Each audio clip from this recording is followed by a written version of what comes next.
Alrighty, well, it looks like we have several people on now, so we're going to go ahead and get started tonight.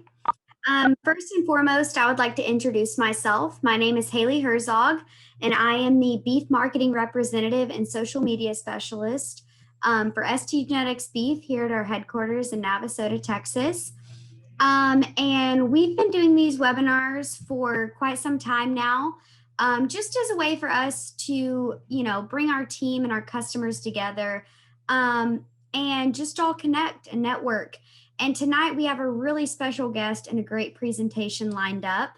Tonight's presentation is going to be from Mr. Bill Rishel, and he's going to be presenting the beef industry 20 years from now. Real quick, I'm going to introduce Mr. Rishel. Mr. Bill Rishel has spent his lifetime serving the Angus breed and playing a major role within the beef cattle industry. Rishel earned a bachelor's degree in animal science, followed by a master's degree in animal breeding from Pennsylvania State University. Additionally, he was a member of the 1966 National Champion Collegiate Livestock Judging Team and named second high individual.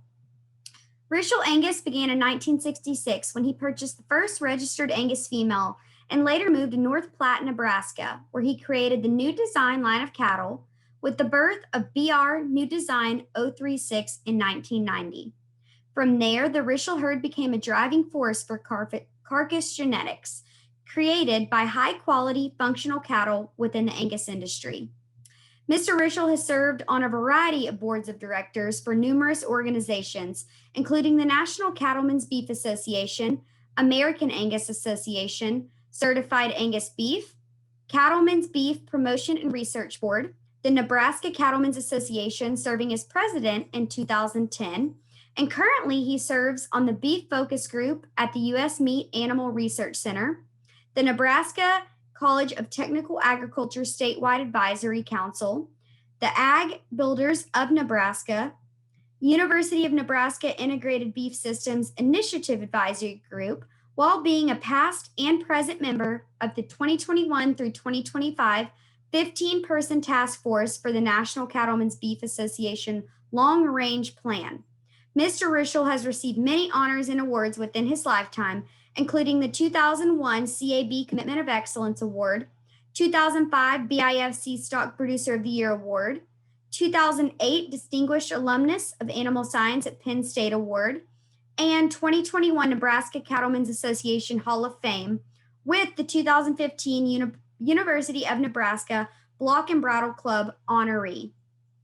So again, tonight we would like to welcome Mr. Bill Rishel, and I know that he has a great presentation put together for all of you guys. And he actually presented this last year at the BIF symposium that was held online, but he's got it put together great for all of you guys. And at this time, I'm going to go ahead and turn it over to Mr. Rishel.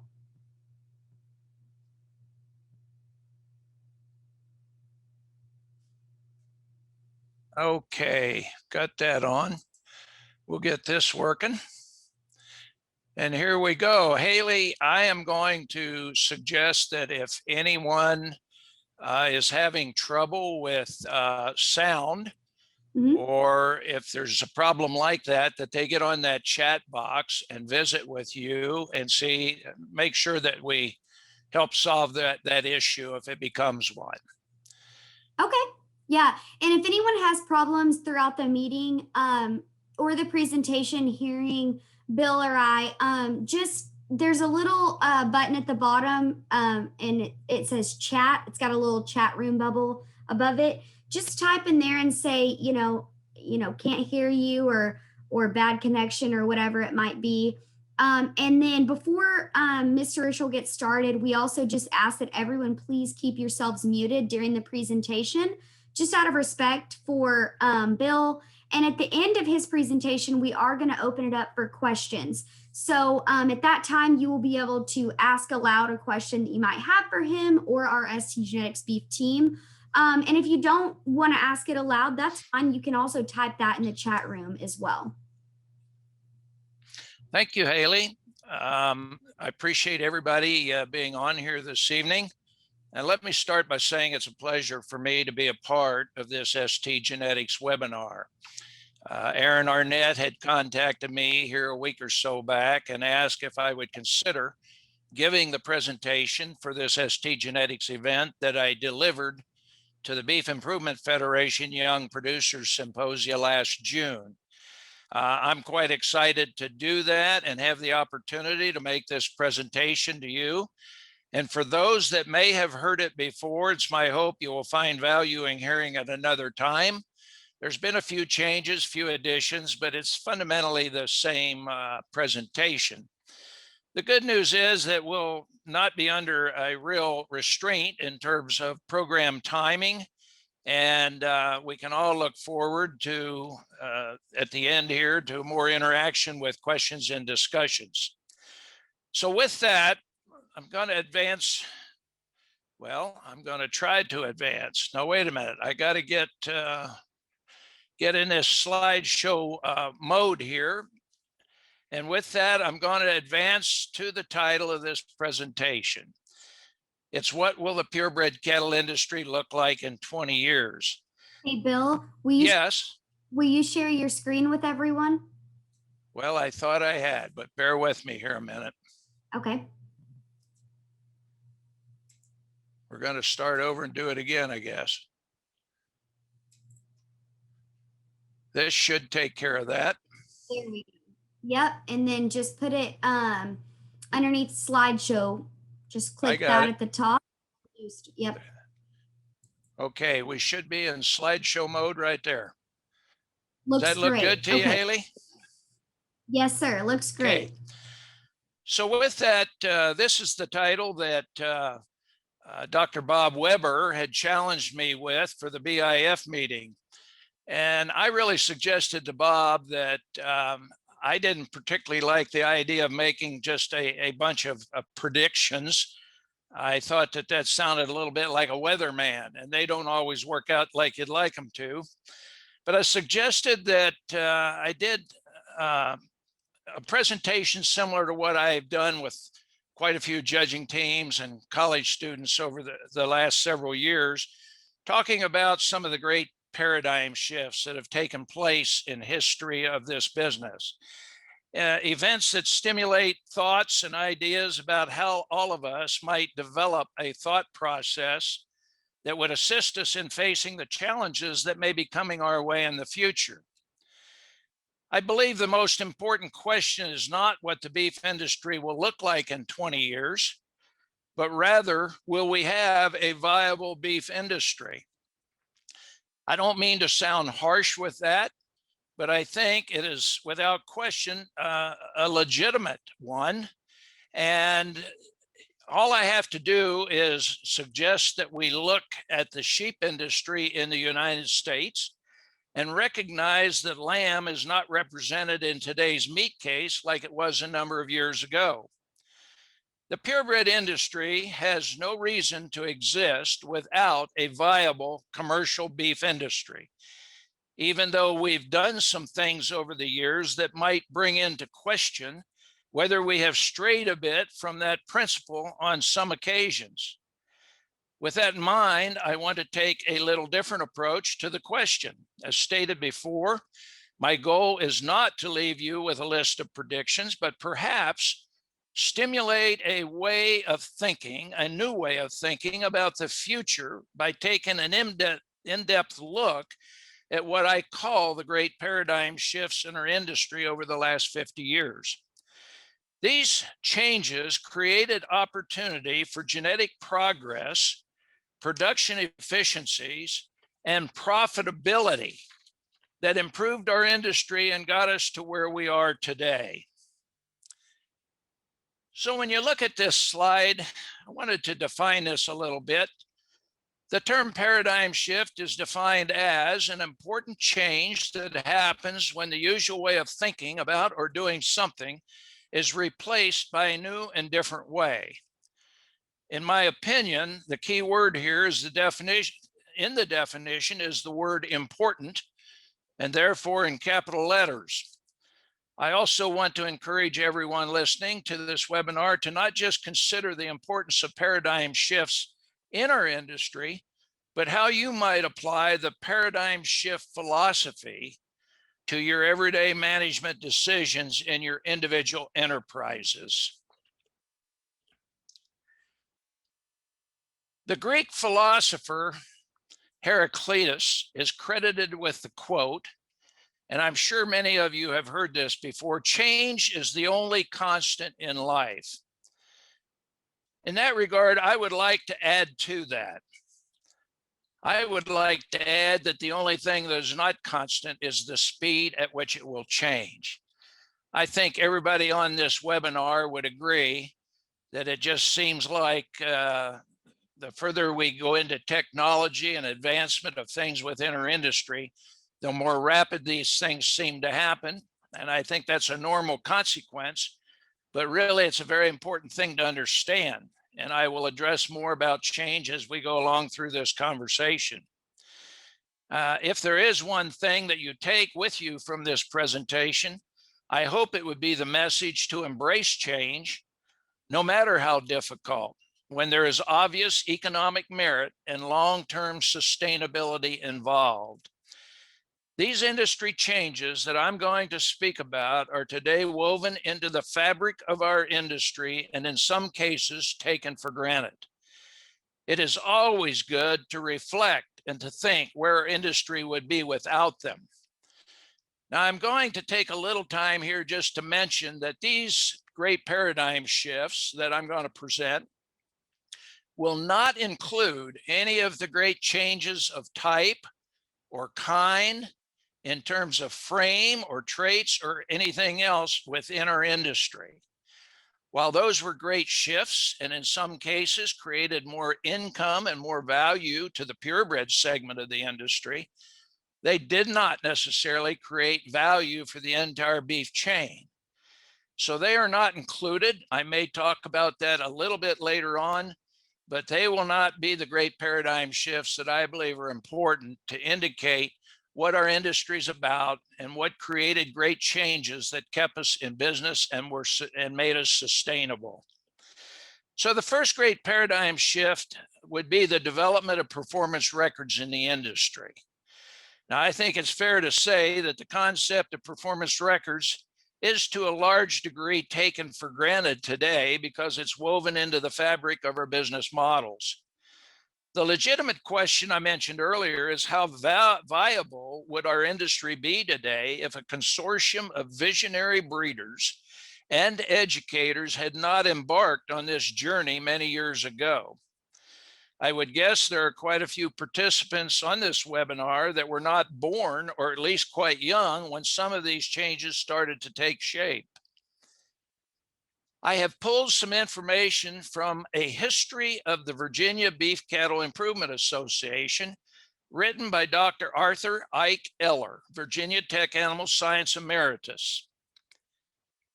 I'm putting this slide up here with that on, and I think some of you might want to look this up. This is a great read, this history that Ike put together, and I'm going to share just a little bit of it with you.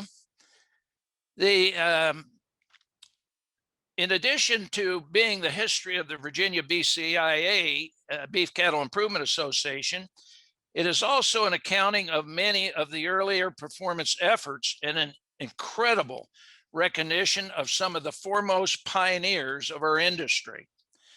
He states that production records got their start in the dairy industry in the late 19th century and the early 20th century with the first dairy cow testing program in Michigan in 1905.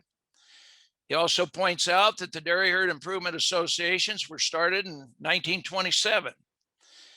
He wrote that the first bull gain test was conducted in Texas in 1941, and that early research work led to developing a cattle production records program at the USDA Research Center at Miles City, Montana in 1936. There were numerous individuals and entities that had a desire to initiate the use of performance records, but the state of Virginia was the first state to establish a State Beef Cattle Improvement Association, or BCIA, in 1955. At the core of this movement, to paraphrase Dr. Ike Eller, was the idea of measuring growth, as in pounds, of course, which was heritable in cattle and had economic value. As a side note to the establishment of the Virginia BCIA program, Dr. Eller did cite one major problem. For those that may not be familiar with this era in our history, what do you think that problem may have been? If we were meeting together in one room today, I would certainly ask for audience participation at this point and see who might come up with the answer. The answer, I believe, magnifies how radical this movement was at that point in time in our business. It was the fact that the effort of gathering weights, second nature to our operations today, required having a scale, and there were very few of them to be found on operations within the industry. Early on, a few portable scales were manufactured and made available to producers by the BCIA program and the Extension Service. I very well remember as a kid in 4-H when our family paid a small fee to rent a portable scale from the County Extension Service to gather weights on our calves. This should certainly add some perspective to what an extreme shift performance records were for our industry. This movement led to in-herd records, bull test performance evaluation centers, breed association databases, and eventually the formation of the Beef Improvement Federation. The organizational meeting of the BIF took place in Denver in 1968. You can see that these dates are getting, while a few years back, getting much, much closer to current history than back when some of this very first started. It is so appropriate to start our journey through these great paradigm shifts with the development of performance record systems because of a quote by a man named Peter Drucker, considered by many as the greatest management thinker of our time. Peter Drucker said, "If you can't measure it, you can't improve it." I'm sure that most of you have heard this statement and you understand full well what it means. It's about benchmarking, it's about measuring, it's about knowing where you're at in order to make change, and when you do, to know that it was positive. Drucker also had another statement, and I want you to see this one as well. The first principle is extremely important in my mind, but also the second one may have a greater impact on the next 20 years in the business. And that statement was, management is doing things right, leadership is doing the right things. I believe that these two quotes are so powerful that I would love to have them hanging on everybody's wall in their office in this business, regardless of what segment that we're in. They're powerful statements and they mean a great deal to me, and I hope they do to you as well. The second great paradigm shift that I'd like to talk about is artificial insemination. Now, we take this for granted these days as well, but if you were born into this industry when AI was an everyday management tool, you might think that I'm a bit off base here, but you'll have to hear me out. AI in cattle has been around for many years, but the great economic impact of AI for genetic improvement began in the dairy herds in the 1930s and the beef industry in the 1950s. Some of you may not know that until the early 1970s, artificial insemination in some purebred breed associations was restricted to the breeders that owned an interest in the bull. Now, if you weren't familiar with that, you need to think about that for just a little while. At one time in the Angus Association, which I'm familiar with, you had to either you had to own a piece of the bull, and at one time maybe there was 3 owners, and then went to 2 owners, and then back to 3 owners again. But they were the only individuals allowed to use AI, and that would be within their program. So as you can imagine, these restrictions slowed down the advancement of genetic progress in the purebred industry and the commercial industry as well. The bull studs did buy bulls and make semen available to the commercial industry, just like they did for the dairy industry, but their income from beef semen sales was a minor part of their bottom line in those days for sure.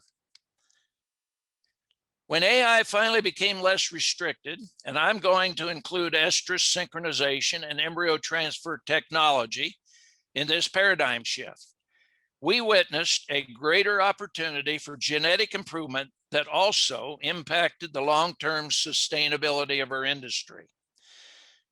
So leaving performance records and genetics for a moment, my third paradigm shift that I personally witnessed in 1971 had to do with how the packing industry dramatically transformed its way of fabricating our product. I had the opportunity to visit Iowa Beef Processors, known as Tyson today, their plant at Dakota City, Nebraska, and observe the world's first cryovac process box beef fabrication facility in operation. It was simply overwhelming to me at the time and had an enormous impact on how I viewed many things in our industry from that day forward. The idea of not shipping hanging sides, which would then be fabricated behind the meat counters in supermarkets, and instead shipping boxes that stacked in refrigerated trucks more efficiently with more saleable pounds of product, had a monumental impact on the cost of delivery of product to purveyors, distributors, retailers, and food service. I also believe there has been improvement in the safety of our product due to this process. And anytime we strive for change that will improve beef demand and our sustainability, we are on a good path. My fourth paradigm shift took place in 1978 when 5 individuals had a vision to launch a program called Certified Angus Beef.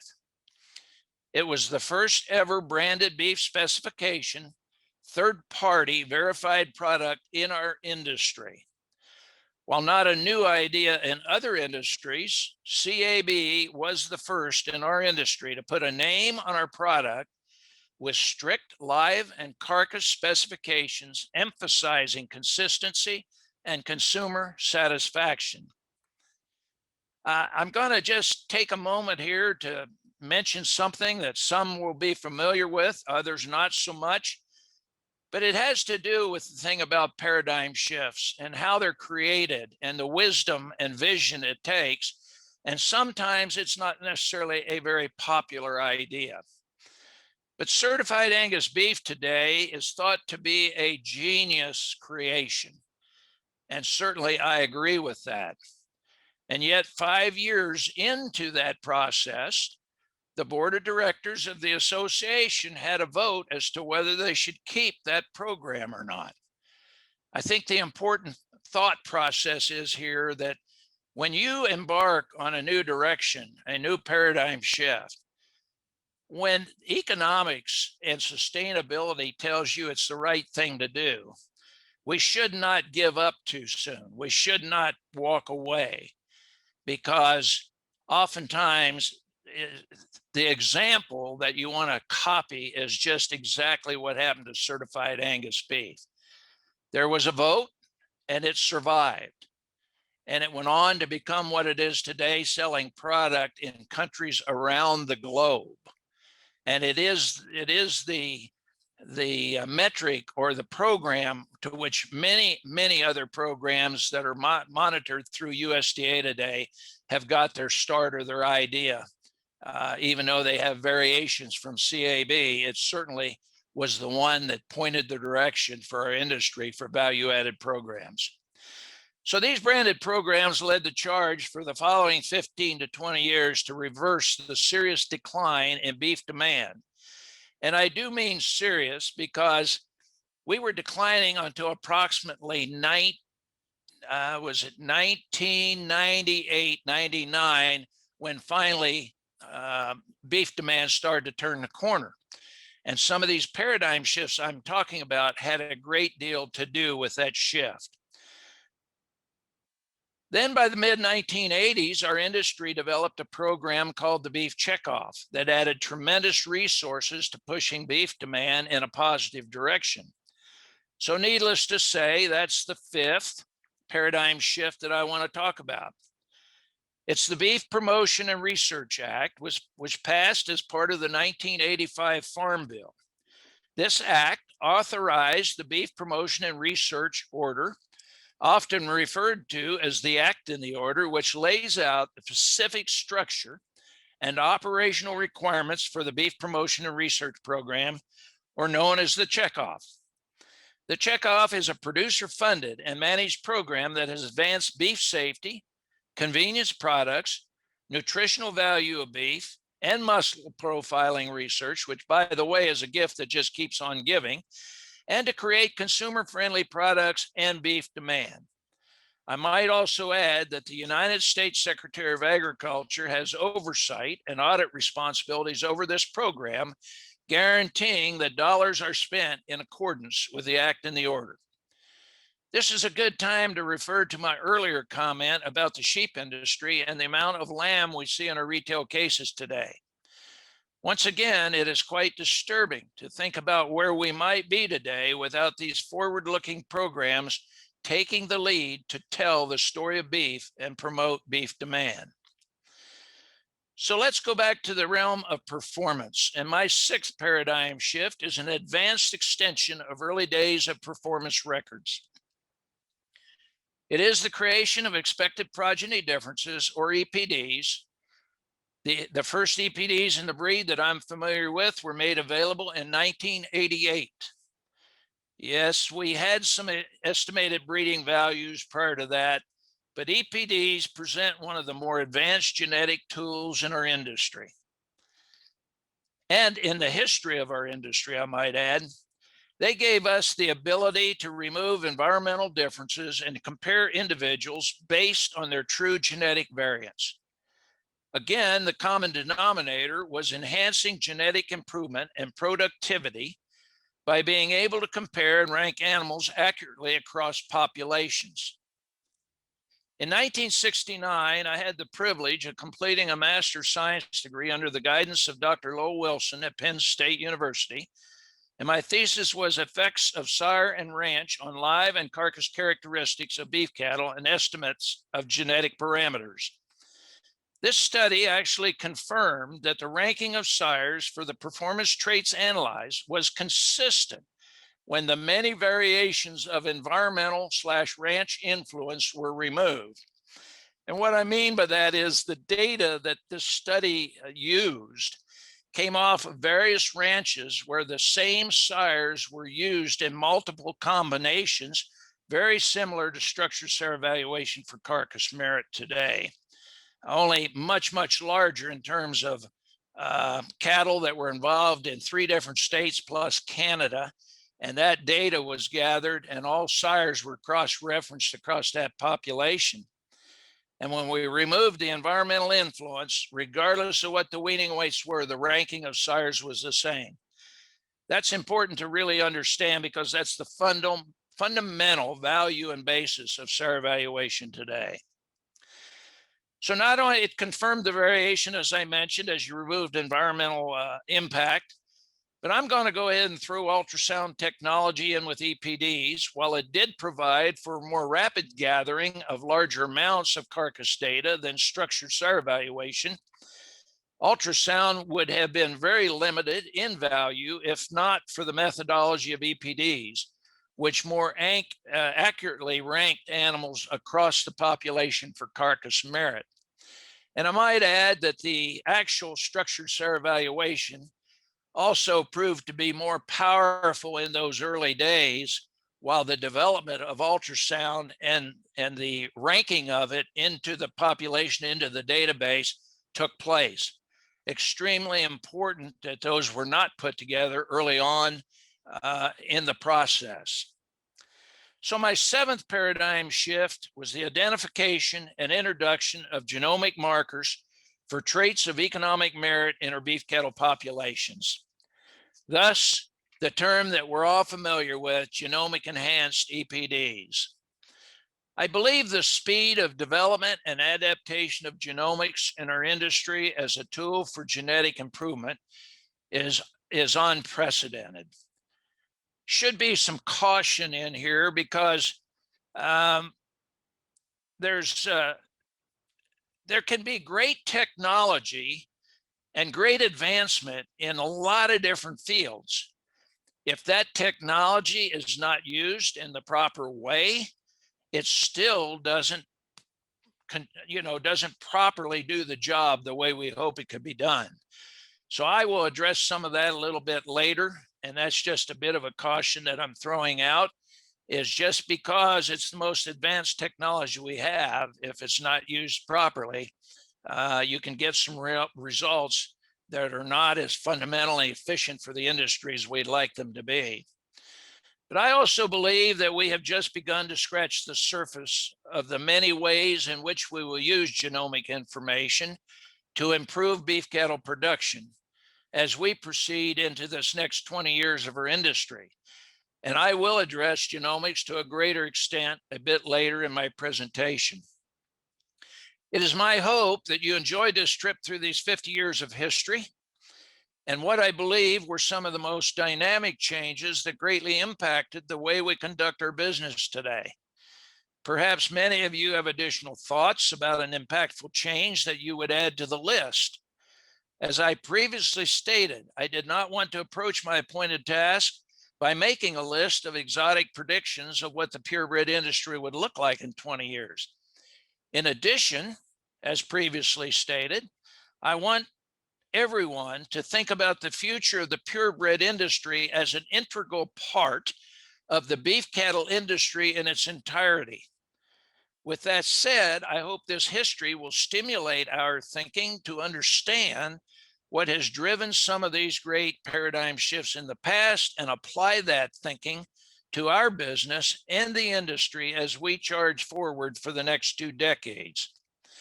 Central to these dynamic changes is the desire to improve genetics, increase generational genetic improvement, and I think everyone on this webinar understands that we operate in an industry where generational turnover is somewhat of a handicap. But we also want to increase efficiencies in delivering our products safely and economically to global consumers, branding our product and delivering a great eating experience, promoting the virtues of our product and industry, and being a part of the first line of defense against those who want to put us out of business. And while that might be the last of those comments in that paragraph, it perhaps could be at the top as far as importance. With this background, I am going to ask you to join me in thinking what our future in this industry could look like in 20 years. Industry folks just like you have taken part in many industry organizations through the years, have always had inquisitive minds and desire to improve their enterprises. So join me as I read this next paragraph, this next slide to you. 20 years from today, we may look back and proclaim the greatest paradigm shift was our ability to accept change and move from an industry that has been primarily a production-oriented business to one that is focused on not only providing a great product to consumers, but connects with consumers in a way that they also appreciate and understand that what we do is regenerative and sustainable. I think going forward, we all need to expand our participation in how we make our industry more sustainable so we can maintain its viability and provide a solid financial foundation by which our enterprises can be successfully transitioned to the next generation. Before I take this leap into the future, I want to raise a few concerns for caution. You will recall a statement I made about early AI being restricted in some purebred breeds of cattle, and how that was a detriment to genetic progress and participation. I believe it is mission critical for those who want to be in a family purebred cattle enterprise 20 years from today that you get involved with your land grant institutions, and to some extent, if possible, the Agricultural Research Service Division of the United States Department of Agriculture. I have always believed it is extremely important to keep as much research as possible in the public domain, where it is available to anyone who wants to carve out a living in this business. Let me repeat an earlier statement. I believe the speed of development and adaptation of genomics in our industry as a tool for genetic improvement is unprecedented. Here is the caution. I see where genomics could also be a double-edged sword. Without a major investment in land, cattle, or equipment, an enterprising capital investment company could conduct research on industry-critical genetic advancements, possibly patent products, and reap the royalties with, shall we say, little skin in the game. We buy products and services today from companies that operate on a similar model, such as pharmaceuticals. But those products are not our core value and they're not the core value of our business. And companies do compete for our business in that arena. But the core value of the purebred industry is the design of genetics for beef cattle improvement. And if we lose the ability to compete on a level playing field, we may very well become a cooperator between the germplasm supplier and the commercial beef industry. It is also possible with genomics that commercial beef producers may take a run at developing their own source of seed stock with their own criteria and raised on the same ranch for the advantage of an adaptation in the same environment. For me, that is fair game, and I am willing to compete with that scenario any day of the week. Now let's get back to where I left off earlier with genomics. I have no doubt that genomics is destined to play a larger role. In addition to creating higher accuracy for traits we currently measure, I believe genomics can have a major impact on understanding the microbiome of the beef animal and assist us in genetic selection for a more powerful bovine immune system. Scientists have already identified unique differences in the rumen microflora of cattle, and to what potential benefits these studies might lead to, time will tell.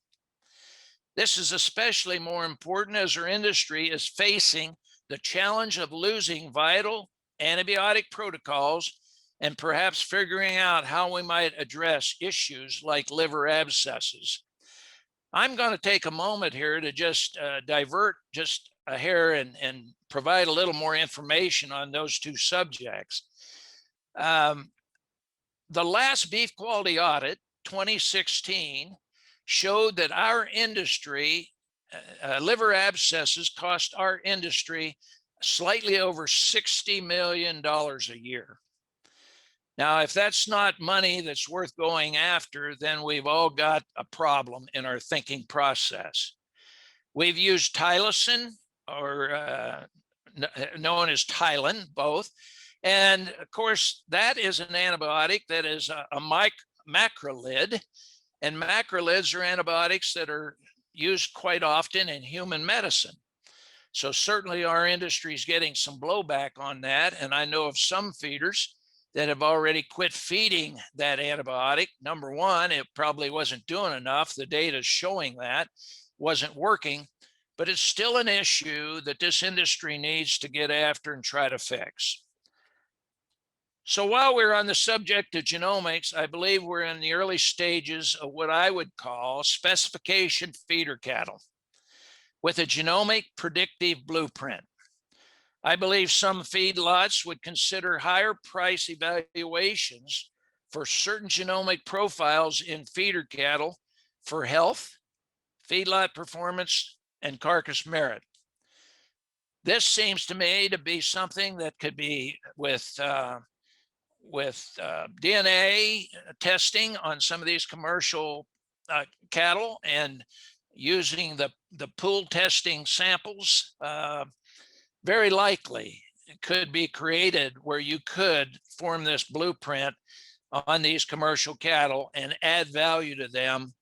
And certainly, if you have any experience or knowledge with the costs that the feedlots run in today with some of these issues on health, and the immune system, it's pretty easy to see how that could be of great value to those individuals. Because feed efficiency is already creating talk and some very astute cattlemen are pursuing it, I believe sooner rather than later, we will see a major push for utilizing measurable differences in feed efficiency in our selection process. When you look at the cost of production and a sustainable high quality grain-fed beef industry, feed efficiency differences among optimal performing animals are one of the things we should and will eventually capture. It is also possible that feed efficiency at the cow herd level could have a major impact on cow production cost. It would be a major win for the industry if we could determine that feedlot efficiency and range cow efficiency were highly correlated and measurable. I'm going to share a little additional information here, is that when it comes to cost, it's pretty much understood that about 70 to 80% of the feed cost in these feeding, or not of the feed cost, but the cost of feeding cattle is in the cost of feed.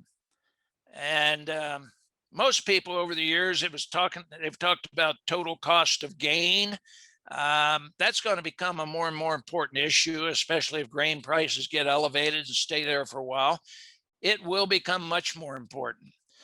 But if that's 70 to 80%, that's a major factor. And if we can figure out a way to identify the cattle that are more efficient, there is no question they're going to be worth more money. At the cow-calf sector, that cost of feed and the annual cost of running a cow is somewhere around the 40 to 70% range.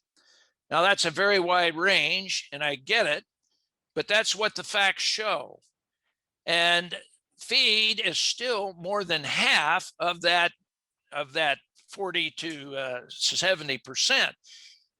Neville Spear wrote an article a while back in SimTalk and showed where a lot of data gathered from the Kansas Farm Management Association on thousands a head of production units, that the difference between the high cost cow outfits and the low cost cow outfits was $335. A major difference. We know that some of that is due to the environment, the location of the ranch, the winter conditions, what have you, the demand for winter feed, and how those are managed within the operations. But nevertheless, having said that, feed is still more than half of that cost. So these issues will become way more important in the future, I believe. I think it is essential that the industry delivers the message of the upcycling value of cattle to the environment and society. The fact that cattle harvest roughage on land that is too fragile to be tilled and therefore not capable of producing edible grains due to limited rainfall and topography, and still deliver one of the most nutrient dense and powerful proteins known to mankind is a great message. While doing this, there is a tremendous amount of carbon sequestration taking place, and we must document the sustainability and value of this process. I believe the industry needs to get serious about an industry-wide, independent, third-party verified traceability program for rapid response to a major disease outbreak. I will share with you that there are only two major beef exporting countries in the world that do not have a traceability program. They are India and the United States. So we enjoy the position of being the elite source of very high quality beef for the global beef market. And there's no doubt that maintaining and increasing the size of our beef herd and market share will rely heavily on increased expansion of our export markets. A major disease outbreak could be devastating to our export markets and the financial health of our industry. My last and probably most important comment is that we as a purebred industry should do more than we have historically done in being involved with diversified industry groups and make a greater effort to connect directly with consumers, particularly in the United States, to tell the amazing story of what we do and how we care. We need to support the systems in place that do this. Recent events have showed us that some segments of our industry are willing to dip their toes in the waters of alternative proteins. It is paramount that all of us in the production segment of the beef industry deliver a unified message to our consumers. There truly is no protein, animal or otherwise, that is more natural than beef. It does appear to me that we can no longer depend on some of the packers and retailers to do this for us. When they have other products on the shelf, they're going to promote them as much as they can, just as they have on our products over the years. It's competition in the marketplace. It's competition we should be able to handle, because there are so many things more right and appropriate and more natural about what we do. When people in this day and age want to always talk about natural this and natural that, there's only one ingredient in beef, and that is a powerful statement. It's beef itself, and it's what the other want to be. So in addition, I want to inform you of some of the work already being done with a program called the U.S. Beef Industry Life Cycle Assessment. This effort was started in 2013 as a major gathering of scientific, financial, and environmental data to benchmark the entire supply chain from grass to plate. This study accounts for things like greenhouse gas emissions and water use and fossil fuel, and on and on and on. Some of the financial data that was incorporated into the foundation of this effort was financial production data provided by U.S. Mark at Clay Center, Nebraska. This effort is being led by individuals in different places throughout the country, but most prominent would be Ashley McDonald, Senior Director, Sustainability for NCBA, and Dr. Sarah Place, Technical Consultant of Sustainability at Elanco. I should also mention Dr. Frank Mitloehner, Professor and Air Quality Specialist, University of California, Davis, Department of Animal Science. I think it's phenomenal that we have an air quality specialist in a Department of Animal Science in a land-grant institution in this country. If you're familiar with Dr. Mitloehner, that's great. If not, I hope that you become familiar with him and these young ladies that are doing much of this work, because we need to be engaged with that process.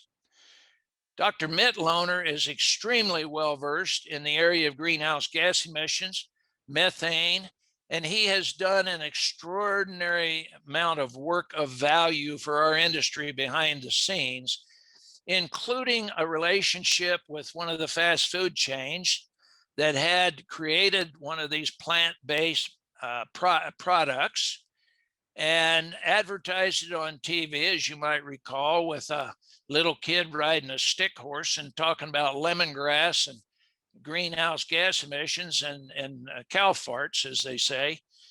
It's extremely important to understand that that ad did not last but 2 to 3 weeks and was gone. And it was gone much due to the work of Dr. Mitloehner and some of the efforts he made with those people to explain that there wasn't anything accurate about their ad whatsoever. It was done in a good way without causing anybody grief or embarrassment or what have you. But at least the higher up level management of that organization, realizing that it was not good, discontinued that effort. And I suggest or believe it was probably an advertising agency that did this and thought it was quite remarkable. But nevertheless, now Dr. Mitloehner has a very good avenue of correspondence with people like that, and will be a major player in trying to see that those kind of just dishonest advertising that we don't have to put up with that. So having said that, we are extremely fortunate to have individuals like this advocating on behalf of the industry based on scientific facts and not opinions. And the good news is that because this effort relates to industry and environmental sustainability and promoting our product to our consumers, much of this work can be funded by your beef checkoff. So the effort directly addresses concerns that some consumers have expressed about environmental impacts of our industry. It is the first effort of its kind and has already provided some great insight about where we are as an industry and has delivered good results for practices already in place. And I'm talking in this last statement about the U.S. beef industry life cycle assessment. So remember my comment about what we do and how we care. Many of our consumers, even the ones that really love beef, want to know that we are doing the right things for the environment and sustainability of our natural resources. I believe most of us have always been good stewards of our resources, but I am comfortable suggesting that being able to document how we work to constantly improve our environmental practices will become one of those great paradigms that your generation will reflect on 20 years from today. I regret that I'm not delivering this presentation to all of you in person. That would be my preference. However, when talking about paradigm shifts, these Zoom calls are just another example of how we've learned to use technology to do business in a different and economically more efficient manner. I do want everyone who decided to participate in this program to know that I appreciate the opportunity to share ideas that might stimulate some new thoughts and different perspectives as you go forward in this great industry. In closing, I am presenting two more slides. On March 9th of this year, I had the opportunity to give the presentation to the Dr. Harlan Ritchie Symposium for the Midwest section of the American Society of Animal Science meetings, titled The Importance of Recognizing Economic Factors Influencing the Beef Industry.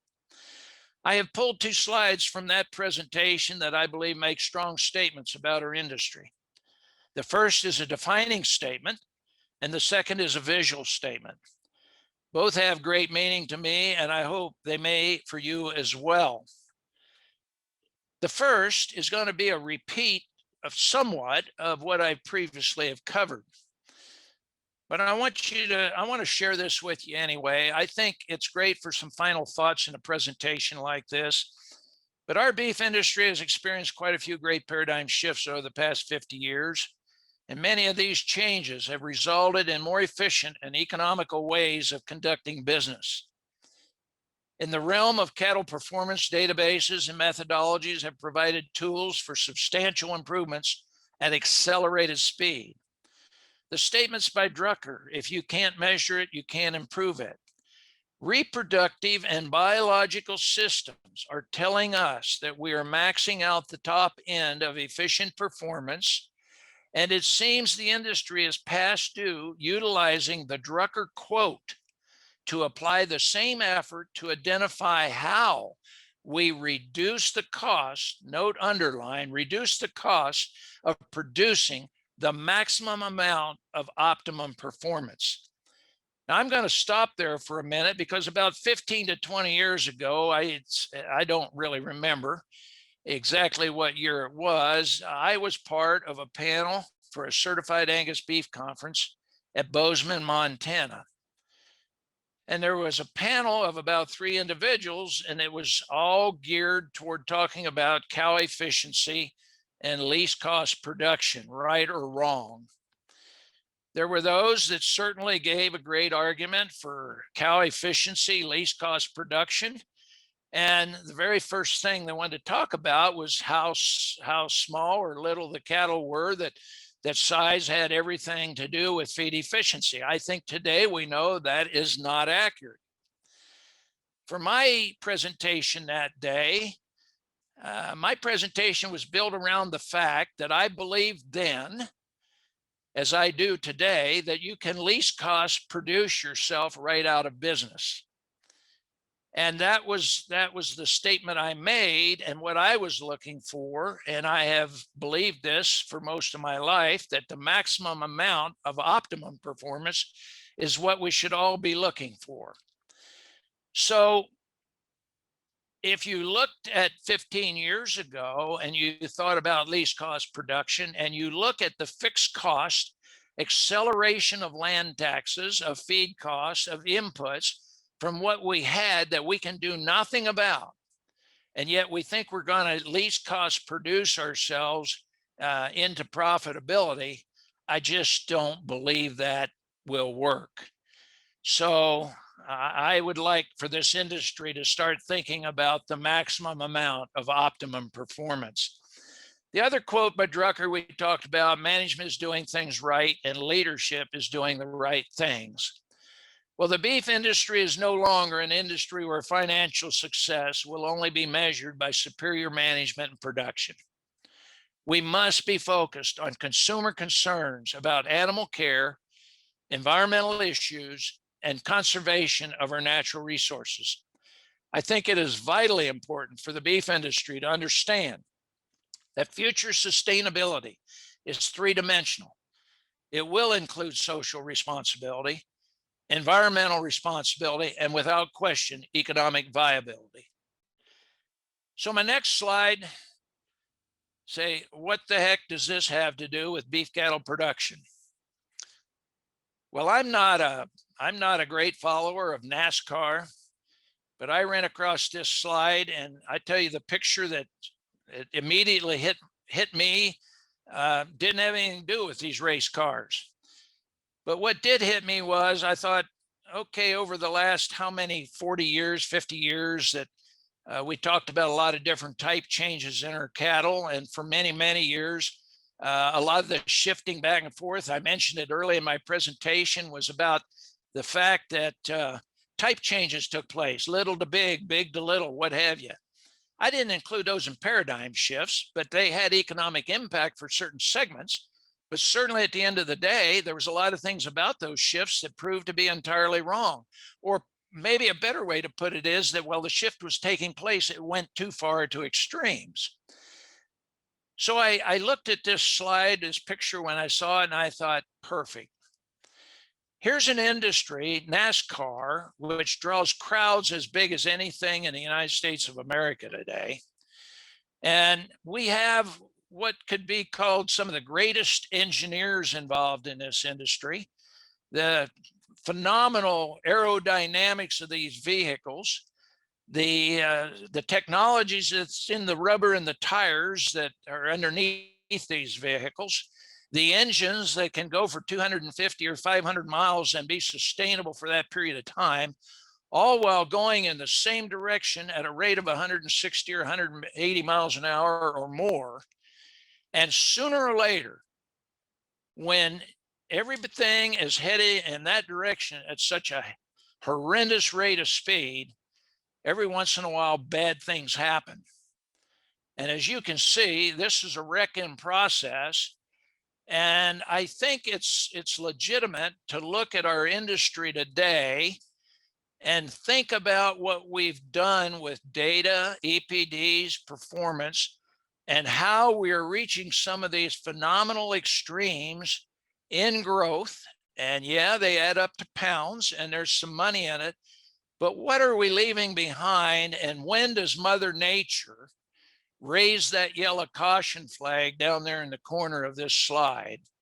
And I think it's already happening, and saying that, look, you've taken this too far and you've got away from a lot of the basics in the production of beef cattle, and particularly the novel functional traits of a beef cow herd. So with that, I just want to say the future of this industry is in all of our hands. I thank you for this opportunity, and I'm going to try to get my program turned around here where I can get back on air with you, and we'll take some questions and have some discussion.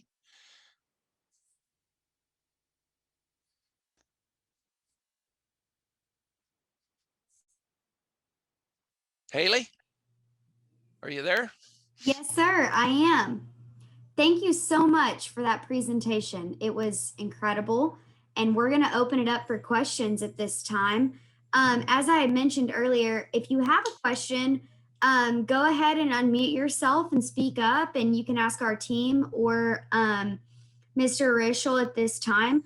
And if you prefer not to do that, you can also type a question in the chat and I'll read it aloud for our team or Mr. Rishel to answer. So we'll go ahead and open it up for questions. Hi, Bill. This is Aaron, and thank you for your time, for your expertise. This is one of the presentations that I've enjoyed most on our STalks webinars, and so we appreciate you being on this evening. My question to you is, how do we address this intersection of the packers and processors wanting these 1,000-pound carcasses with the maternal function of beef cows? It's something we spend a lot of time talking about in this industry, but I don't know that we have a great answer for it all the time, especially within the same breed. And maybe if we're talking about just Angus cattle, how do we address, that drive for performance and heavy carcasses with still maintaining Angus mama cows that can function on low inputs? Haley, you might need your help here a little bit. Aaron was just in and out a little, and I don't know if that's on my end or your end. So I missed parts of that. I got the basis of it, I think, Aaron. I'll try to address that.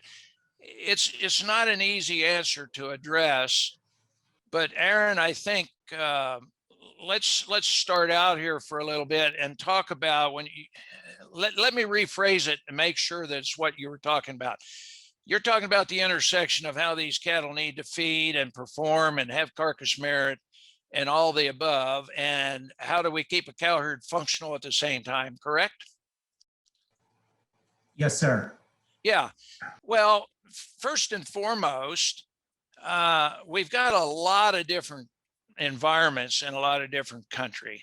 And we can't ever forget that. We can get bogged down in our own breed of cattle, but certainly there are breeding systems out there that will accomplish things as in crossbred cattle. There's different types of crossbreeding programs, and not one size fits all. I think one of the big problems with our industry for most of my lifetime is that extension or academia or someone else would come down the line and say, well, this is the way you have to do it. Single cross, three-way cross, four-way crosses. The more intense a crossbreeding program gets, the larger the operation of land mass and everything it takes to do it properly and keep those groups of cattle where they need to be. It takes a lot more genius in the individuals running the program than it does a straight bred program, in my opinion. And so those are issues that you have to identify long before you even get to how do we make this work in a cow herd and how do we make it work, at the feedlot level or even the carcass level. But I do think there's, even in the breed I'm familiar with, there's a tremendous number of cattle today that will produce a 1,450 to 1,475 pound market ready steer. And we have lots of cattle that the EPDs and data and technology tells us have far more growth than is even necessary to accomplish that. Now, it would be great to have a little more data and science to prove just what the optimum is in that, but I think anybody that's been around this business for a while knows full well that that we've got that out there today. And so those cattle are high growth cattle without question. They can have a lot of the other functional traits, but there is conflict genetically between a lot of functional traits and a lot of growth and getting too much muscle in cattle. We can get to a point where we think muscle's muscle and it's pounds of beef, but at the same time, you get those things out of whack and you start to impact hormone systems in these cattle, which we have no data on and no way to measure. But I think anybody that follows these cows around for quite a while sees what happens when these hormones get out of balance in these cattle, and certain ones get more terminal. And when you get too much of that in the cow herd, it's a dead end. So it's a balancing act. It takes quite a bit of expertise. It's not one simple answer, Aaron, but the answer is that we have to be much more selective in the kind of cattle that we put into this program and determine what we as breeders, purebred and commercial, want our cattle to accomplish. Now, having said that, there's some folks that don't keep replacement heifers. I have no issue with that. They can be more terminal in their program, but to be honest, we don't have a system in place today where we have folks creating replacement females that are very, very special at that with functional traits. So I'm giving you a whole lot of different ideas here about the industry, and people have to pick out what they want to make their program deliver, and they have to be very expert at putting that together in the right combination of genetics. I hope this answered your question. I'd like to hear back from you.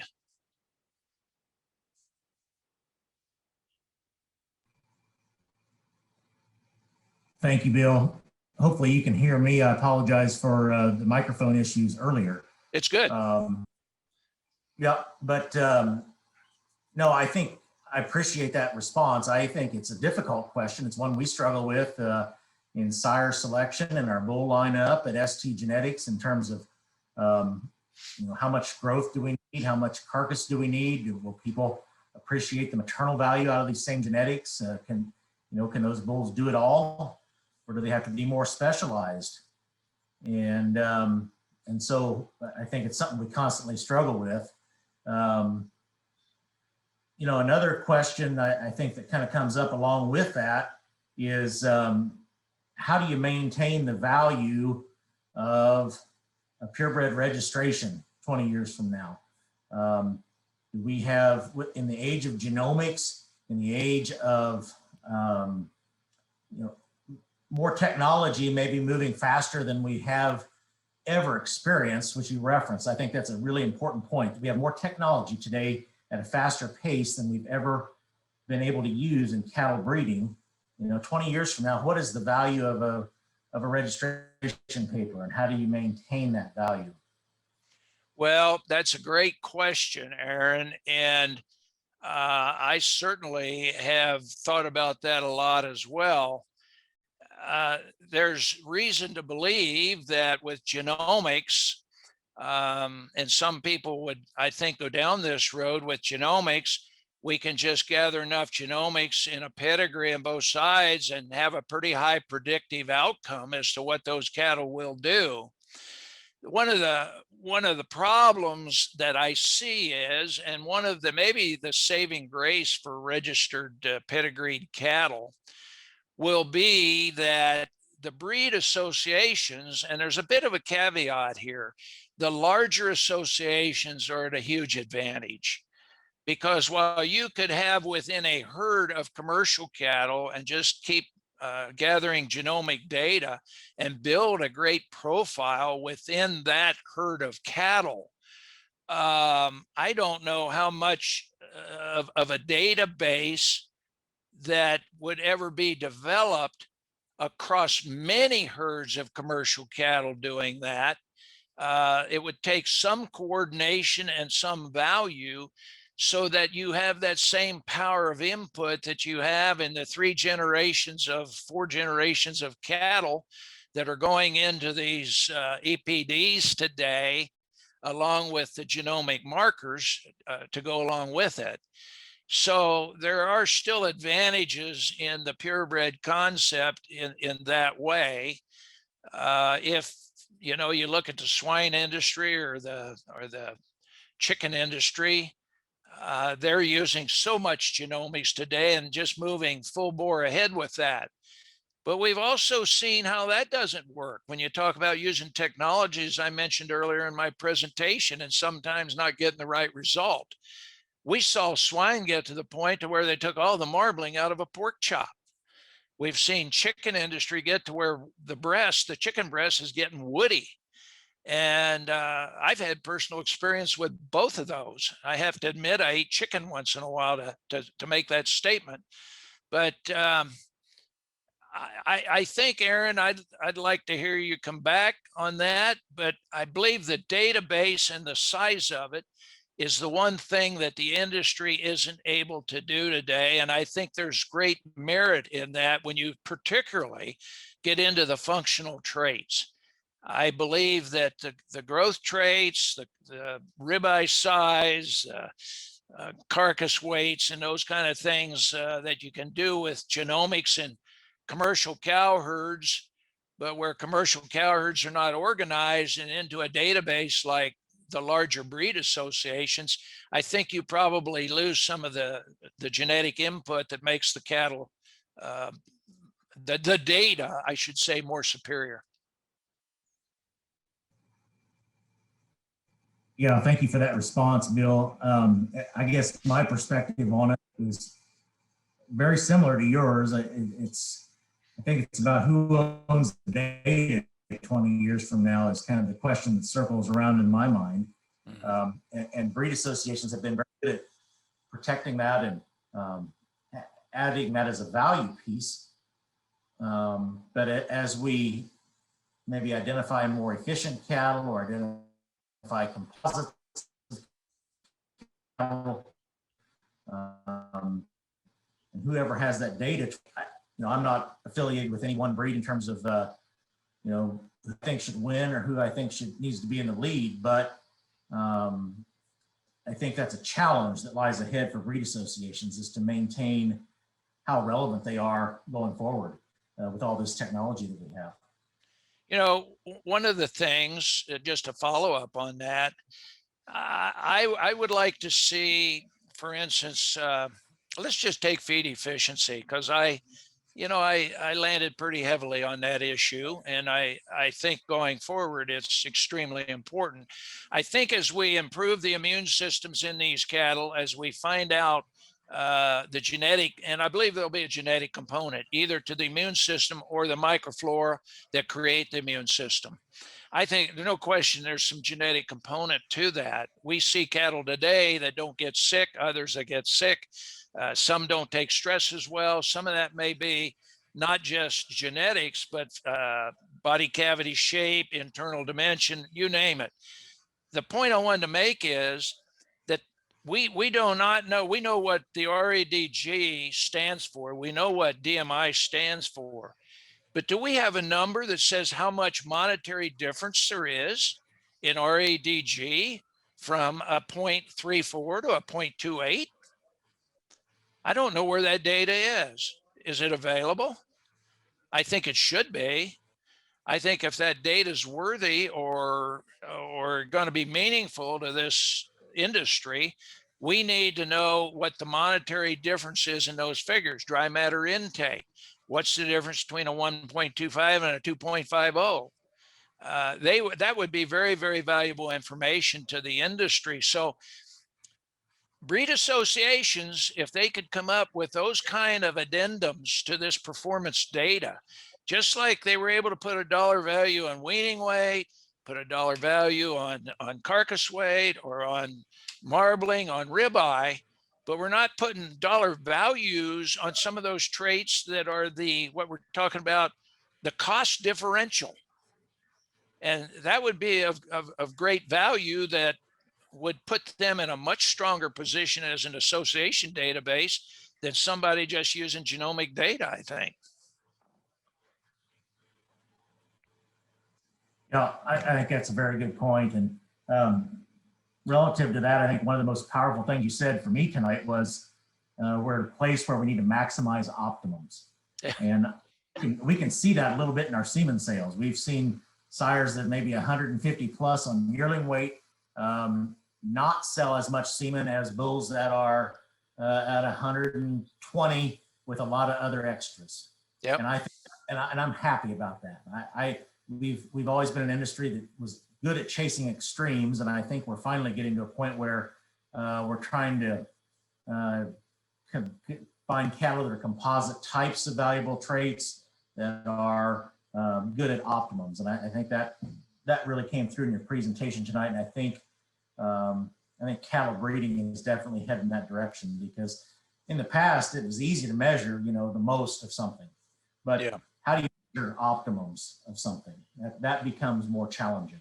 And it's very important, I think, and I'm putting a stake in the ground here on this one. But this thing about least cost production, if not quantified, can least cost produce you right out of business. And so, fixed costs are constantly going up, and least cost production on just a really low intake, low frame score, small kind of cow that just produces a live calf, and maybe you get a few more of them, but it will not overtake the fixed costs that we're facing in this industry.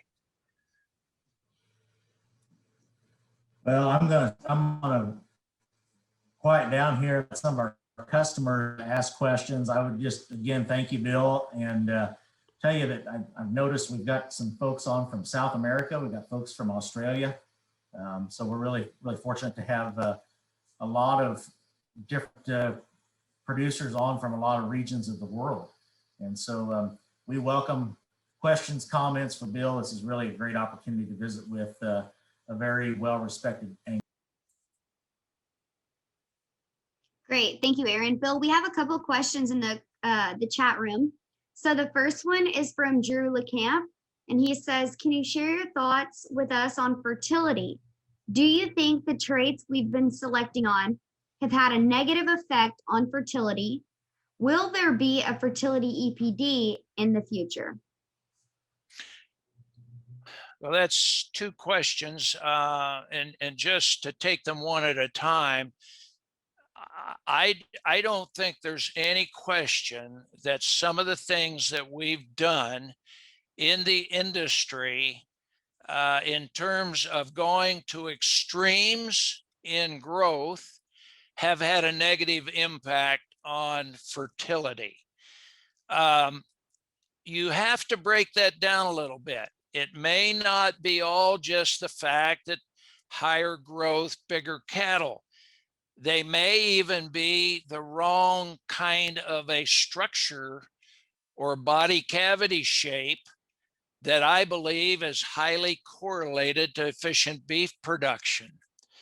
And I know I'm getting out here in a twilight zone, but it's where I've lived for most of my life, in that these cattle that have a body cavity shape, which for me is hard to define, but I know it when I see it. They're cattle that have a wide base, number one. It starts with a chest floor. It goes into that heart girth and spring a rib, and generally there's a little bigger ribeye in those cattle as well. That's pretty much all goes hand in hand. But that body cavity has to have some depth to it. Not that you have a lot of waste in the lower body cavity, but you have to stay away. If you want to be productive and have fertility, you have to stay away from what I would call tubular, cylindrical body types. Those cattle tend to be terminal type cattle. They do well when they're next to a feed bunk or some kind of extra nutrition, but they don't perform well on grass and out in most of the environments that most of us run our cattle in.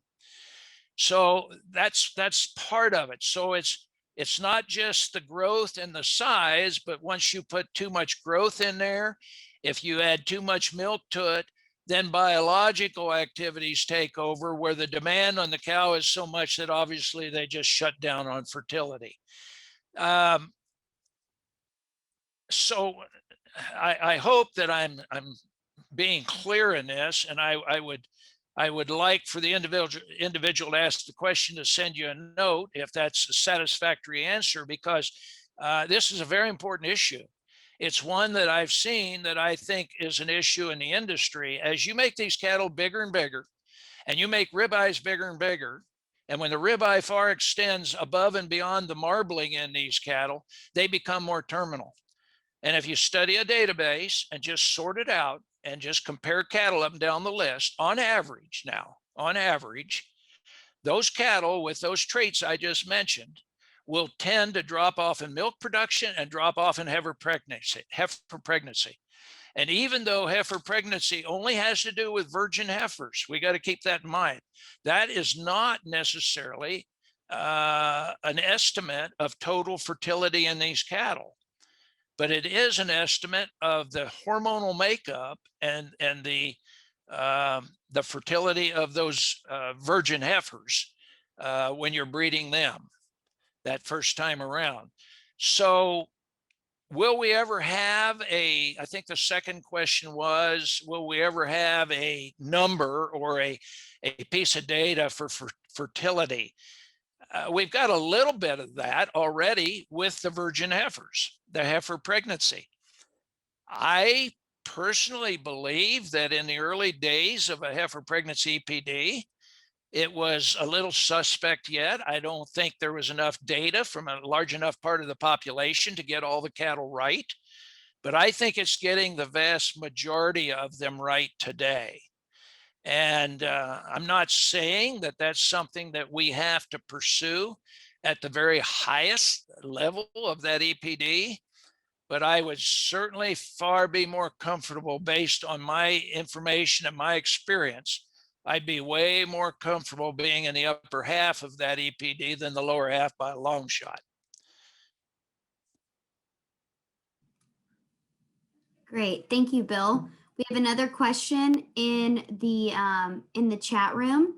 It's from Brett Sweetenham, and he says, just regarding genomics and large corporate herds, we are seeing in Australia at this time, these large herds are looking to manage their own genetic gain within herd using genomic data. Also, the feedlot industry is commencing to encourage their suppliers to adopt genomic technology around marbling, feed efficiency, and other similar traits. So I guess it's not more of like a question, but just kind of a statement regarding genomics. But if you have anything to add on that, you can do so at this time. Well, I can't disagree with any of that. I think there's a little of that going on here in the United States today in our purebred herds, as far as how they're managing their own individual data. The data is still probably going through a breed association, but I think there are individuals who are taking that information and they're massaging that data in a way that they're trying to get a lot more information out of it than what's being provided by the breed associations. And I think that will continue. I think that has great merit. I certainly think that the packers, or abattoirs, as they would say in Australia, I think that they're just seeing the handwriting on the wall. If I go back 20 years in our industry here, I can remember sitting in meetings when we had packers, like in some of our cattlemen organizations, and the question would be asked about buying cattle on a grid. And I distinctly remember a gentleman from one of the major packers say, we will never buy cattle on a grid. And he could not have been more wrong. Never's a very, very long time. And when you're in a segment of the industry that only owns these cattle for a very, very short period of time, as in days, they tend to have not a very long range vision of their segment of the business. They're not like a cow-calf operator who owns these cows for a very, very long time and has to worry about keeping that cow herd functional and productive for a lifetime. And I think sometimes that short-sightedness leads to them not buying in as fast. But when they realize the value of the feed efficiency, the marbling, and those in the industry at the feedlot level and the packing level, they realize the value. It's not too much of a jump then for them to get on to get on the bus and start going along with what's been happening, say at the cow calf level or the purebred level.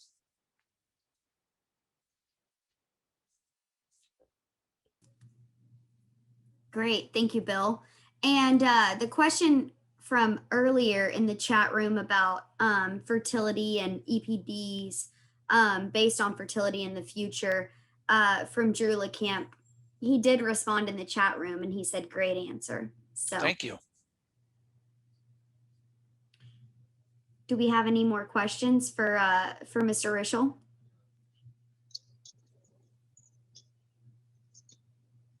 Bill, Danny Beckman. Enjoyed your presentation. Enjoyed it when you gave it to BIF.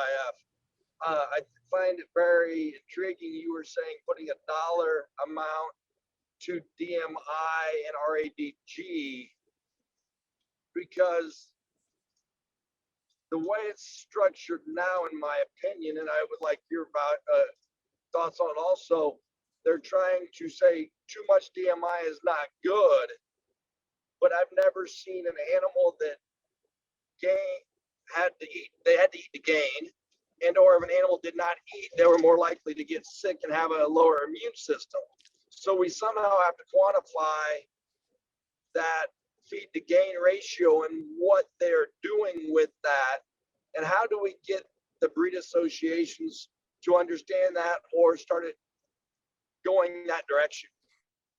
Yeah, Danny, thanks. I think they understand it. I don't know if it's just methodology. It's a little problem to do it yet. And let me just state that when it comes to DMI, I know we've had this conversation before. If you trace, and all you have to do is open the sire summary and do a sort on DMI or REDG, but DMI in particular. And if you just sort for the very lowest dry matter intake cattle in the breed, you will produce cattle that eat like a bird and weigh like a bird at the end of the day, and it wouldn't be a big bird.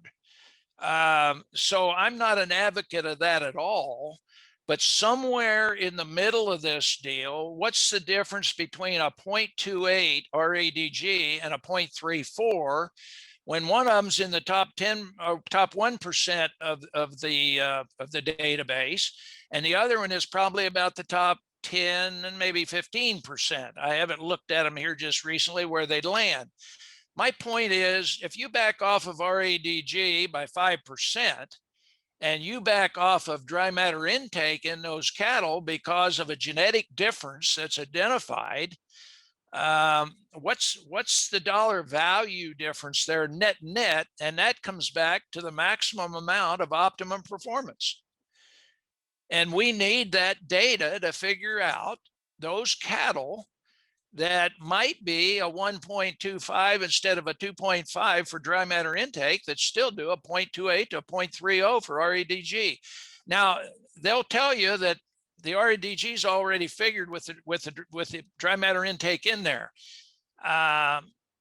If that's the case, I don't know why there's such a disparity when you look at individual animals for those two traits. So I hope that answered your question, Danny. Yeah, I mean, it goes back to, I think we got to have more true feed efficiency testing, and I agree with you. Yeah, it did. Thanks.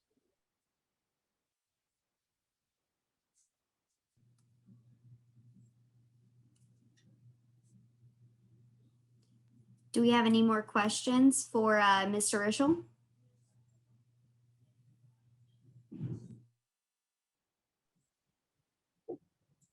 Haley, I have a question.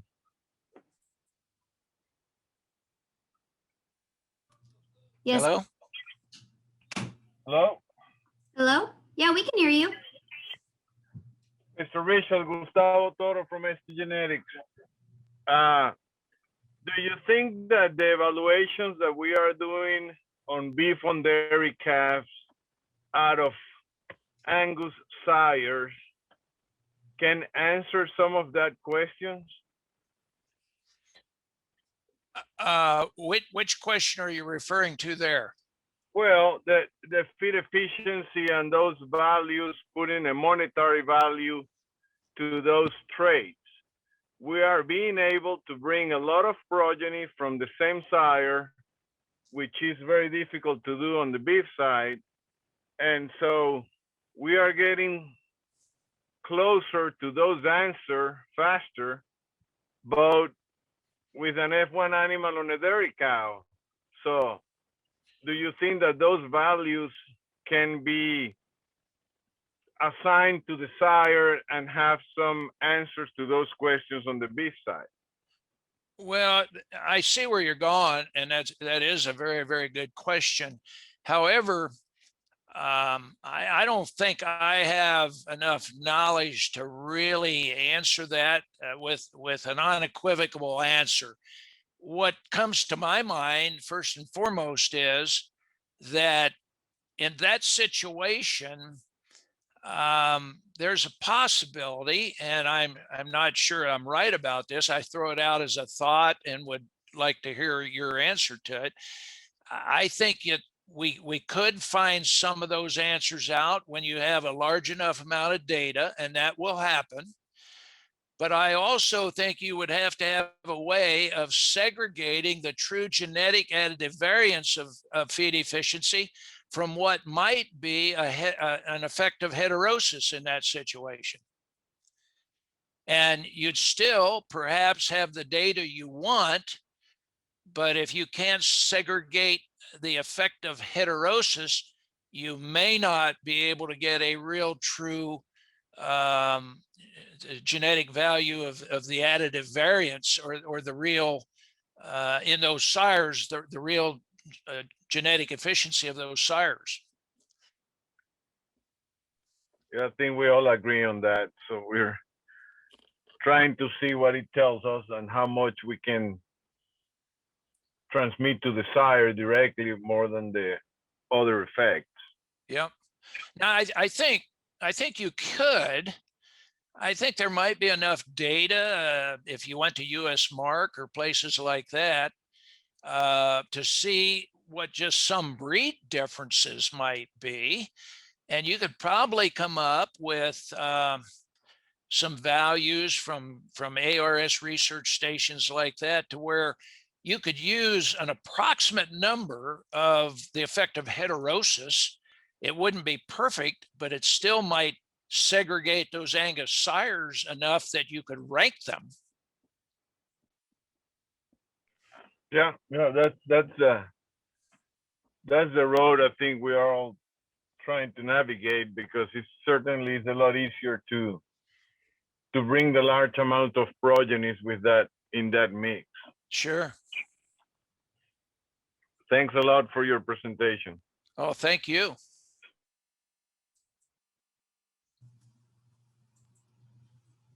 Great, thanks, Gustavo. Bill, just as a little prerequisite, Gustavo is our manager of the Genetic Development Center here at our headquarters in Navasota. So he deals a lot with feed efficiency and all of the data there. Great. Well, it's very nice to meet you, Gustavo, even if it was over a Zoom call. Same here. I agree that it's a lot better when we can see each other. Absolutely. Hope to have a visit from you one day and see what we are doing there. That would be terrific. Yeah, you got to come down for a tour. Looking forward. Yep. Well, Bill, I actually have a question for you, and it's a little bit different than maybe some of the other ones. You know, a part of my job, or my job at ST, is marketing. And I think that one of the messages that you mentioned at the end of your presentation was that one of the most important things we have to do in order to, you know, kind of create the future of the beef industry is to direct, you know, connect directly with the consumers. And I guess my question would be, from your point of view, what is the best way to connect with consumers about our industry? You know, you mentioned we need to get the message out about the value of cattle and the positive effect that they can have on the environment and our society, and all of the great things about the beef cattle industry. And you mentioned other segments, you know, and other industries that do this really well, which I think that one that we can all agree on is poultry. It's one of the most popular industries within consumers, and everybody eats chicken. Everybody loves chicken tenders. You don't hear much from them, but what is it about our industry that puts us under criticism so much? And how, as producers and breeders, marketers, can we connect better with our consumers? I think that going through my education and everything at Texas A&M, we were always told steer more away from facts and go more towards emotion. And so I guess my question is, from your point of view, how do we get the facts across to the consumers, but still, make it feel good? How do we promote the future of the beef industry in the most positive manner and the most effective manner from your perspective? Well, it's a huge question, and it's a great question that you ask. But first and foremost, the greatest contributor to our successes, and we've had quite a lot of them in the last 20 years, and the greatest contributor to that was the beef checkoff. And we have people that are trying to destroy the beef checkoff that actually make their living in our industry today. And they say, well, yeah, we still have problems with leverage from one segment to another. But the fact is, if we didn't have the beef checkoff, and if we hadn't done the beef quality audits, and if we hadn't gotten rid of a lot of injection site blemishes and those kind of things, we would still be lounging around in the dark in the desert somewhere, I believe, as compared to where we are today. Muscle profiling, which was done a great deal, University of Nebraska, University of Florida, along with US Mark. And that muscle profiling work designed value-added products from the chuck that used to be 3 muscles in a roast, and today are individual steaks worth quite a bit more. One of the reasons why we've imported more lean over some years since all of that happened, because we took a lot of the product out of the chuck and made it value added that used to go into that lean mix for burger. So these are all things that are background. Your question about how do we do it, that beef checkoff is absolutely paramount, or we might be more like the lamb industry today than we want to be. I firmly believe that. So that's one of them.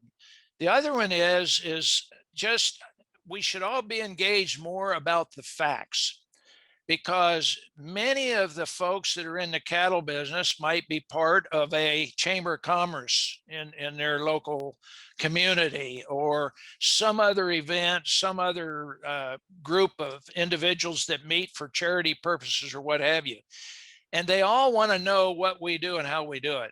There's a lot of people that really like what we do. One of the worst, and I use the word worst, I don't mean it that way, but one of the things that makes our industry more of a target is not the cow-calf sector, it's the feedlot.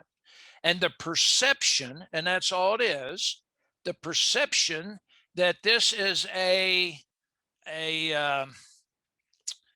CAFO, the big feedlots that are just keeping these cattle all bunched up on feed. And then the fact that they're using grains that are for human consumption. Well, 90% of everything that a beef animal consumes in their life cycle is products that are not for human consumption. They're not available for human consumption.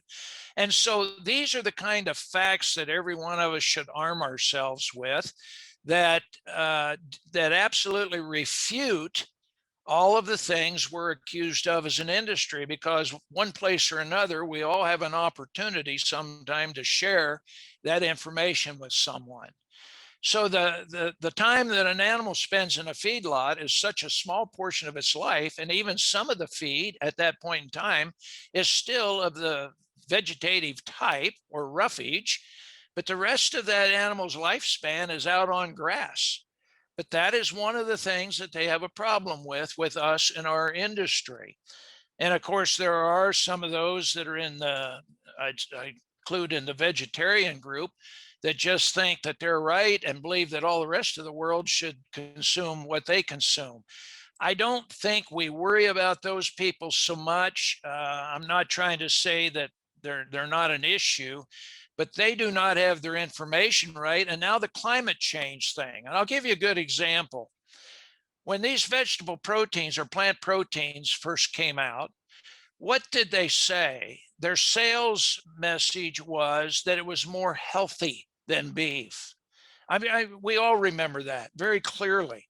So as soon as the ingredients of what was in the plant proteins became available to us, what did we see?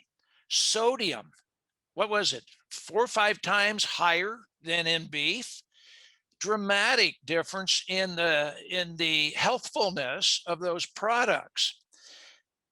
Immediately, they went from claiming healthier to the fact that cattle were bad for the environment. Now, if you just follow that and watch, that's exactly what happened. So then when they went to the environment, now it's greenhouse gas emissions, and it's all about, flatulation, all of that business, when in fact, they don't even understand that methane doesn't come out of the back end of a cow. It's a belching process. So these are the things that all of us in this industry can do and need to do. The Chekhov's doing it.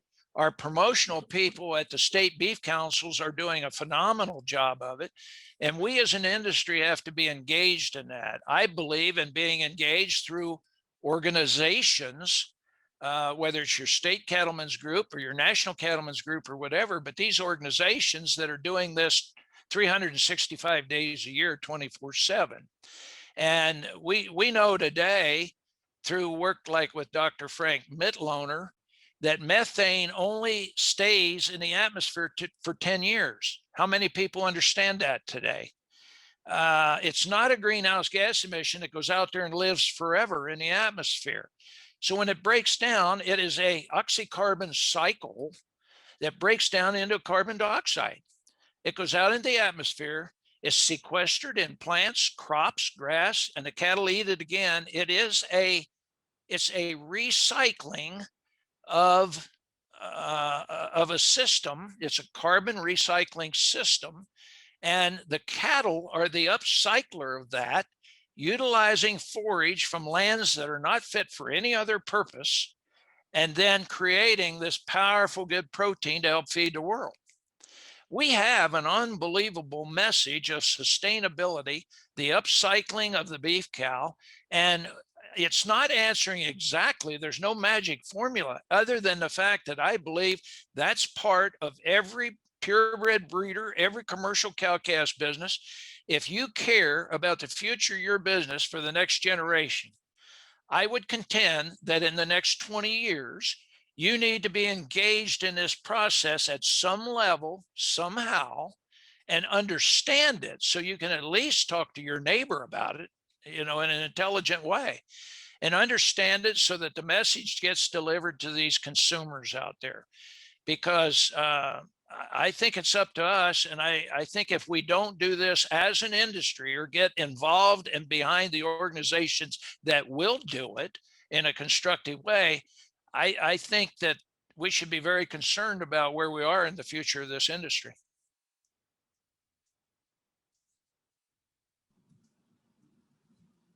That was great. Thank you so much, Bill. And that answers my question.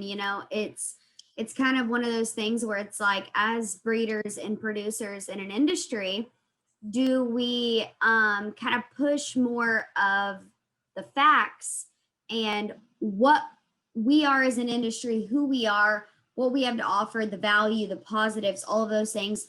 Or do we market ourselves more based on emotion? Kind of like our opposers, such as PETA. All of their marketing materials are based on emotion, and so it's one of those things where, as someone who's in social media and marketing, it's kind of like a trade-off. It's like, do we want to appeal to emotion, or do we just push facts and say, these are facts, this is science, And I think as a beef industry, we've always done a really good job of pushing facts.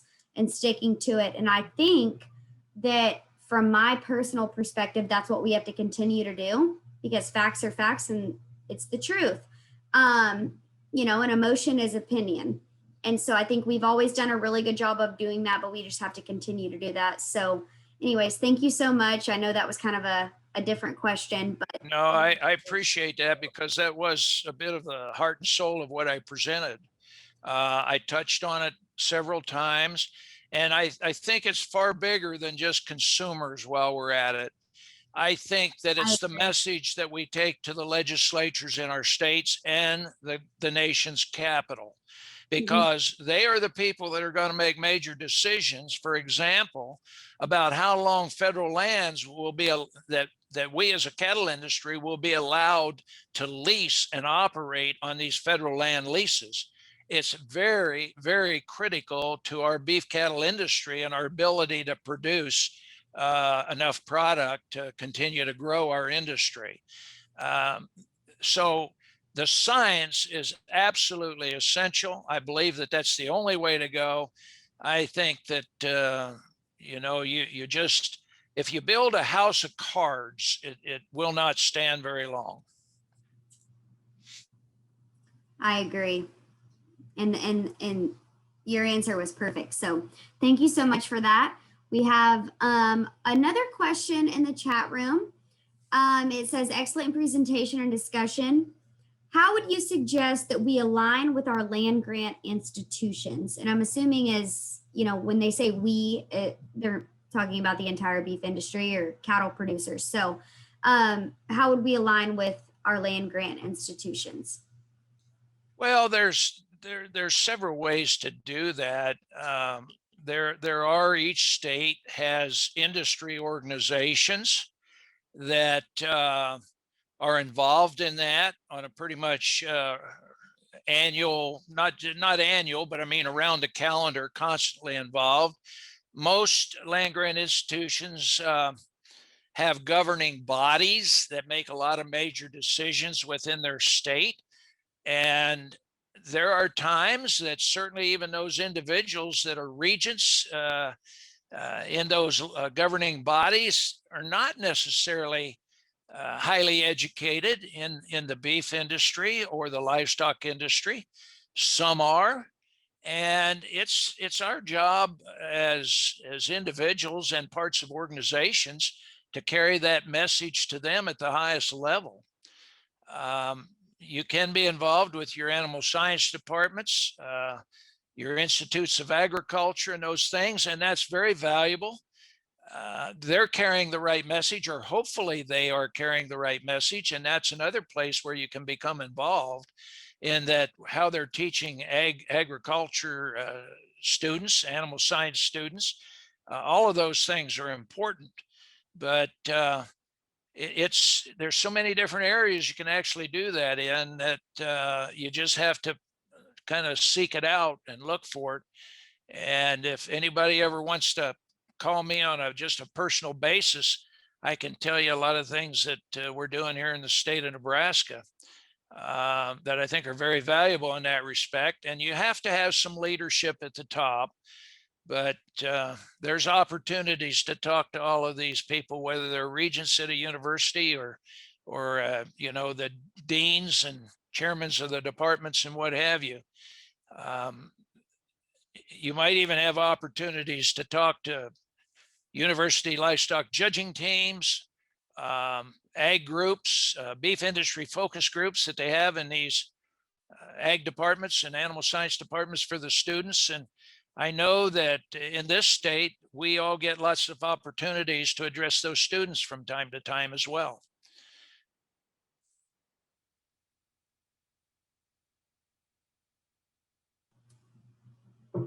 Great, thank you, Bill. We have another question from Carson in the chat room.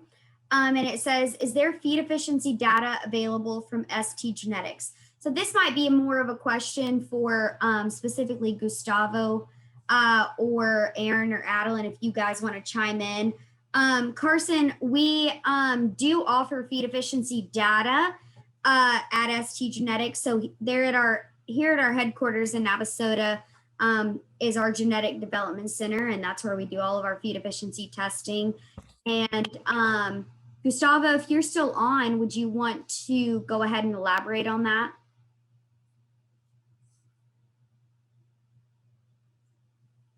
Yeah, so we are starting to get the eco-feed index in some of our Angus sires, but that's mainly on beef on dairy use, and that's why I was asking the question before, because we are being able to test large amount of progeny from different sires that give us enough reliability to be able to produce an eco-feed index on those sires. But again, that's use on Holstein cows. On the Brahman side that we own a herd, we have brought several progenies out of different sires. So in our Brahman program, most of our sales, you'll see when the animals are listed in the catalog, we have RFI listed on them. But as a sire value, as a sire index, we have only been able to produce on a few sires and on the beef on dairy use. We're starting to get our own Angus progeny, and then the idea is that all those calves are going to go through the GDC, that's our genetic development center, and so eventually we will be able to do a similar program on the Angus side, but that's what we have so far. Yeah, just to reiterate on what Gustavo just said, I mean, we're still in the early stages of collecting that data. I don't know if we've got enough progeny at this point to officially release what we would think would be enough to promote those bulls at this point. But we do have data, we are collecting, and we do know which bulls are starting to work. But Gustavo can correct me if I'm wrong, but I think we still need a few more tests to kind of get a better grasp of the information that would be beneficial to our customers and other producers as well. Well, the key point is that how many calves out of one sire we have, and that's always been the challenge. So again, we have Angus sires that had already 100, and I think we have 17 sires that have more than 50 calves, but those are beef on dairy calves. So that database is going to get big real quick. I don't think it happening that quick on the beef side, and you all that are in this chat know how much of a challenge it is to bring a lot of progeny out of one sire in one contemporary group. So.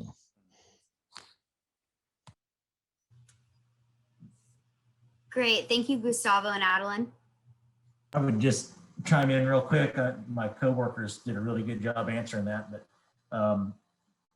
it's interesting. Bill brought up a good point a while back in his conversation about the beef on dairy piece and how much of that is heterosis that we see in the feed efficiency of those crossbred cattle. And I agree, there is a heterosis effect that needs to be segmented out in the genetic analysis. But I would also say that I think the maternal model of a dairy cow is about as genetically uniform of a maternal model as we can use to test differences in sires. And so we've been able to do that. We do that with our fertility data. A lot of other AI companies do the same thing. We test a lot of these young bulls and dairy cows just because we can get the data. And as Gustavo referenced, we've got these crossbred calves. And so the question we're dealing with right now is that useful data, or is that data, can you make the leap to a commercial beef production model using those crossbred calves as your data set? Each of our sires has a reliability associated with their RFI. So like Gustavo and Adeline referenced, we do have some of those data. Depending on the number of progeny that have been tested, we've got an accuracy level or reliability level with that RFI score that we put out. And like Adeline said, we're not quite ready maybe to publish that with a high degree of confidence. We want to be really right about it. But what one of the unique things that we're learning is that it doesn't seem to be specific to a certain type and kind of cattle.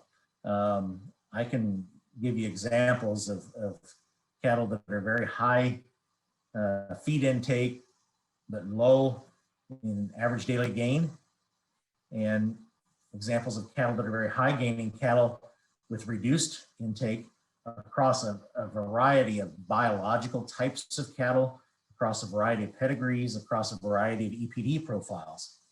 And so I do think, back to Bill's point, that this is another piece of this going forward that we can identify that will really be a game changer. Once we identify those high genetic merit cattle for calving ease, growth, carcass traits, reproduction, whatever you want that to be, there will be a population of those cattle or a subpopulation of those cattle that are really, really good for feed efficiency as well.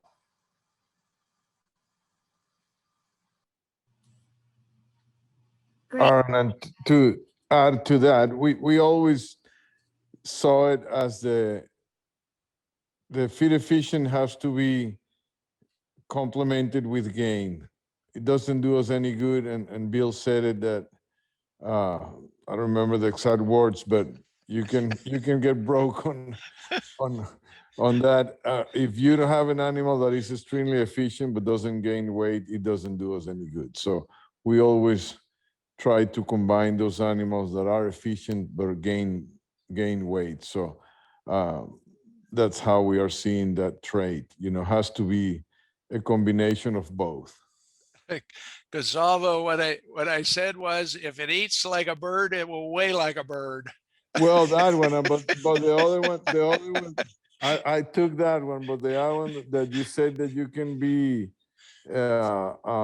as efficient to get you broke or something like that. Yeah. I completely understand. If you have an animal that is extremely efficient, but is not gaining weight, you're not going anywhere. That's right. But yeah, I got the part of the bird too. I learned it.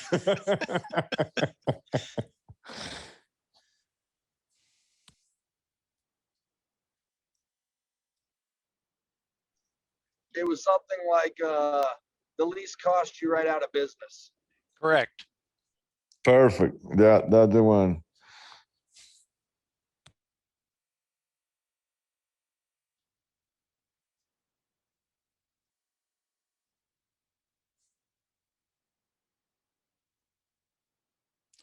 Haley, you're not on. Oh, sorry. Forgot to unmute myself.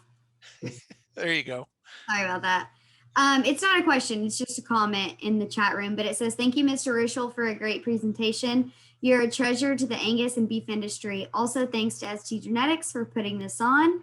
As beef producers, I think continuing education is of the utmost importance, and I appreciate your support.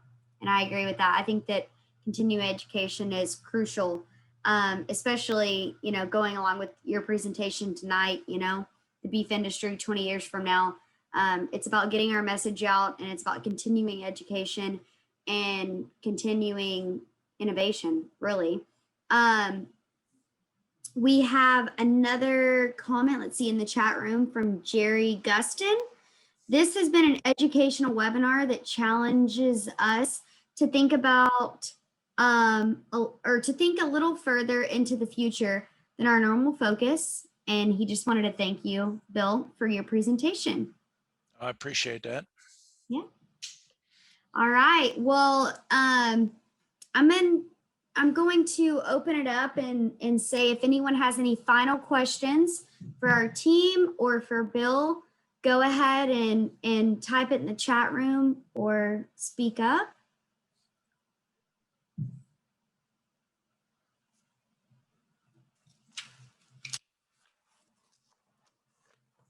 And if not, then I'm going to conclude the presentation.